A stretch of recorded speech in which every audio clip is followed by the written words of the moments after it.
एक महिला समुद्र में 3 दिन और रात से फंसी हुई थी। जब वह भूख से मरने वाली थी, तभी एक भूखी शार्क अचानक सामने से हमला कर दी। डरी हुई महिला जल्दी से चट्टान के शीर्ष पर चढ़ गई ताकि छुप सके, लेकिन जब वह शार्क की दिशा देखने की तैयारी कर रही थी, अचानक उसने पीछे मुड़कर देखा कि समुद्र की सतह पर एक तेल का ड्रम बह रहा था। महिला ने यह देखा और तुरंत एक साहसी विचार आया। शार्क के हमले से बचने के लिए महिला ने नाड़ी की धड़कन की संख्या का उपयोग करके यह निर्धारित किया कि शार्क को चट्टान के चारों ओर एक चक्कर लगाने में कितना समय लगता है। इसके बाद महिला ने पानी की सतह को ध्यान से देखा और जैसे ही शार्क उसके पीछे आई, महिला ने बिना कुछ कहे समुद्र में छलांग लगा दी।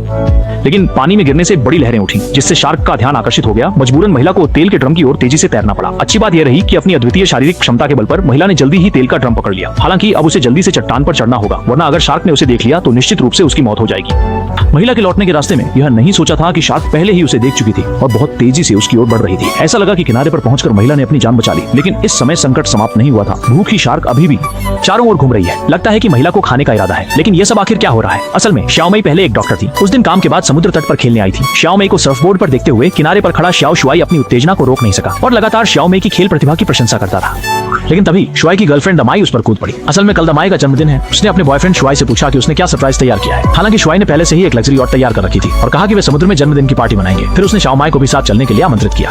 लेकिन इस समय दामई की प्रतिद्वंद्वी चुई आ गई। हालांकि दामई बिल्कुल भी इच्छुक नहीं थी, लेकिन फिर भी कुछ लोग एक साथ नाव पर चढ़ गए और समुद्र में आ गए। इस समय शाओ शुआई ने अचानक दूरबीन से देखा कि समुद्र की सतह पर एक छोटी नाव दिखाई दी है और उस पर कोई व्यक्ति नहीं है। अज्ञात रूप से उनके पैरों के नीचे 3 दिन और रात से भूखा एक शार्क घूम रहा था। अनजान छोटे शुआई अभी भी चुई हुआ के साथ गले मिल रहा था, लेकिन उसकी गर्लफ्रेंड दामई ने इस साजिश को पकड़ लिया। ऊपर की दामई ने चुई हुआ को समुद्र में धकेल दिया। जैसे ही चुई हुआ डूबने वाली थी, छोटे शुआई ने बिना हिचकिचाए भी छलांग लगा दी। यह देखकर दामई तुरंत उत्तेजित हो गई, यह जांचने के लिए कि छोटे शुआई अभी भी उससे प्यार करता है या नहीं। वो वास्तव में धमकी देती है कि छोटा शुआई उनमें से एक को बचाने के लिए चुने, लेकिन छोटा शुआई ने फिर भी चुई हुआ को बचाने का फैसला किया। सोचा नहीं था कि इस समय अचानक शार्क तैरकर आ गई और अगले ही पल उसने दामई को वहीं निगल लिया।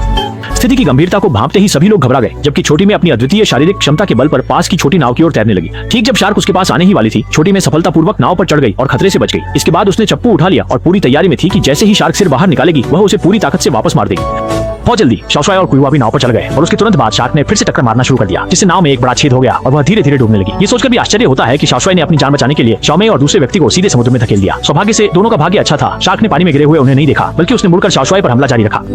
इस समय छोटे शुआई ने पूरी ताकत लगाकर याcht पर वापस चढ़ने की कोशिश की, लेकिन जैसे ही उसने सोचा कि संकट टल गया है, अचानक उसके पैर फिसल गए और अगले ही पल वह सीधे समुद्र में गिर गया, जहां नीचे की शार्क ने उसे तुरंत ही खा लिया।